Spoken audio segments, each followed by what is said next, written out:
గారు ఆ పార్టీ గురించి టీఆర్ఎస్ పార్టీ గురించి మీకు కంప్లీట్ అవగాహన ఉంది. కవిత గారు ఎంపీ అయ్యారు, తర్వాత ఇప్పుడు ఎమ్మెల్సీగా ఉన్నారు. అంటే వాట్ ఈస్ షీ ఎక్స్పెక్టింగ్? ఏం కావాలి తనకి? తన తండ్రి మీద చేసిన ఆరోపణల మీద వచ్చిన కోపమా, లేకపోతే తనకేం కావాలని తన ఆలోచన విధానం ఏంటి? ఎట్లా చూడొచ్చు? తనకేం కావాలో మనం ఎవరం చెప్పజాలం.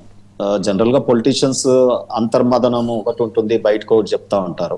అది బహిర్గతం అయ్యేంత వరకు మనకి ఎవరికి తెలియదు.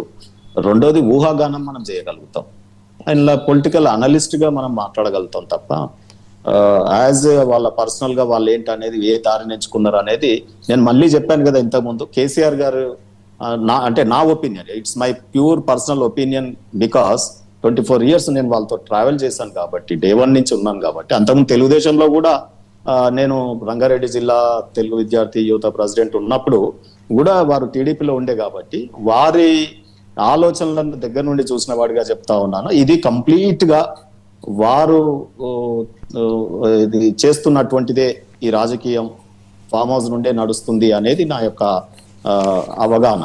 అంటే ఇప్పుడు డైవర్షన్ పాలిటిక్స్ అనేది ఒక వాదన. డెఫినెట్ గా నేను ఇంతకుముందు చెప్పాను కదా, ఇది ఏంటి సిబిఐ తన మీదకే వచ్చేసరికల్లా ఈ హాట్ గరం పోయి, ఇప్పుడు మీరు అందరూ ఏం ఎపిసోడ్, ప్రజలకు ఉపయోగం లేని ఒక కుటుంబానికి ఉపయోగపడేది, వారు మీడియాలో కవరేజ్ వాళ్ళ కుటుంబం అంతా ఉండేటట్టుగా ఈ రోజు అన్ని ఛానల్స్ చేస్తా ఉన్నాయి. ఇది ప్రజలకు అవసరం లేని సమస్య. కవిత గారు రేపు పార్టీ పెడతారా, బీఆర్ఎస్ పార్టీ రేపు ఏమవుతుందా అనేది ఇప్పుడు ప్రజలు ఆలోచించట్లేదు. ఎందుకంటే మీరు కొద్దిగా పక్కకు కూర్చోండి అని చెప్పినారు. ఇక్కడ రాష్ట్రంలో మొన్ననే జరిగిన ఎన్నికలు చూసుకుంటే కాంగ్రెస్ పార్టీకి, బీజేపీ పార్టీకి, ఎందుకంటే సెంట్రల్లో కేంద్రంతో కొంత బీజేపీ ఉండాలి, మాకు 8 సీట్లు ఇవ్వడం, మళ్ళీ ఇంటెలెక్చువల్స్ అందరూ ఎమ్మెల్సీ రూపంలో శాసన మండలిలో విఘ్నులు ఉండాలని మాకు కొంత మేరకు ఇవ్వడం, తర్వాత కాంగ్రెస్ పార్టీని ఇక్కడ రాష్ట్ర ప్రభుత్వంగా వాళ్ళు ఎంచుకున్నారు. సో ఎంచుకున్నటువంటి ఇప్పుడు సినారియో ఏంటంటే బీఆర్ఎస్ రోల్ అనేది కనుమరుగైపోయింది.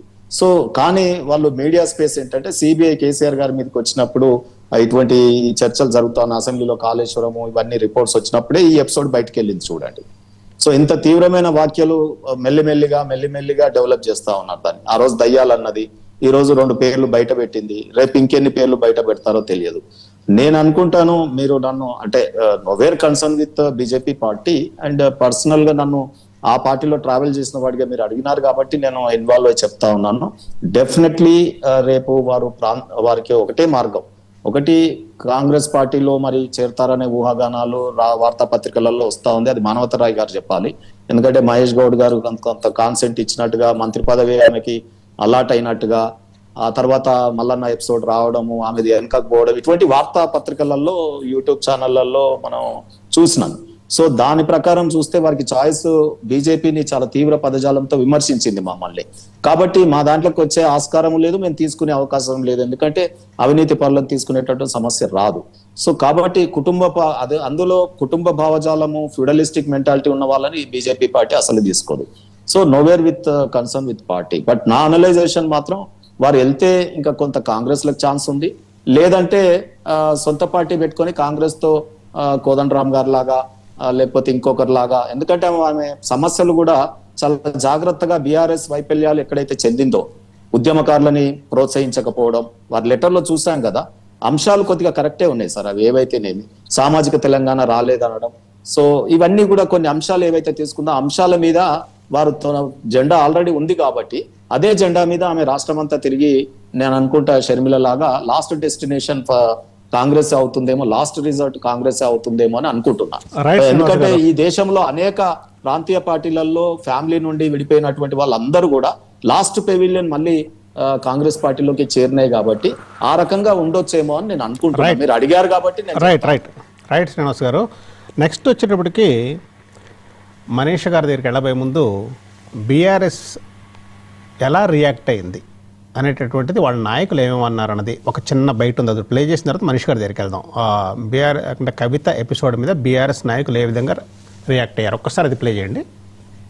పార్టీ ఎమ్మెల్సీగా ఉన్న కవిత గారు గత కొన్ని రోజులుగా కాంగ్రెస్ పార్టీ ఉచ్చులో పడడం, పార్టీ సీనియర్ నాయకుల మీద అనవసరమైన బాధ్యతారహితమైన ప్రకటనలు చేయడం, పార్టీ యావత్తు నాయకులు కార్యకర్తలు ఆందోళనకు గురి కావడం, కల్వకుంట్ల కవిత గారిని సస్పెన్షన్ చేస్తూ ఆర్డర్స్ ఇవ్వడం జరిగింది. కేసీఆర్ గారు ఏం చెప్పదలుచుకున్నారంటే, కష్టకాలంలో పార్టీ ఉన్నప్పుడు నమ్ముకొని పనిచేస్తున్న కార్యకర్తల కంటే, ప్రజల కంటే నాకు కుటుంబం ముఖ్యం కాదు, నా బిడ్డ ముఖ్యం కాదు, నా పేగు బంధం ముఖ్యం కాదు, నాకు పార్టీ బంధం, కార్యకర్తల బంధమే ముఖ్యమని ఆయన చాలా గొప్ప నిర్ణయం తీసుకున్నారు.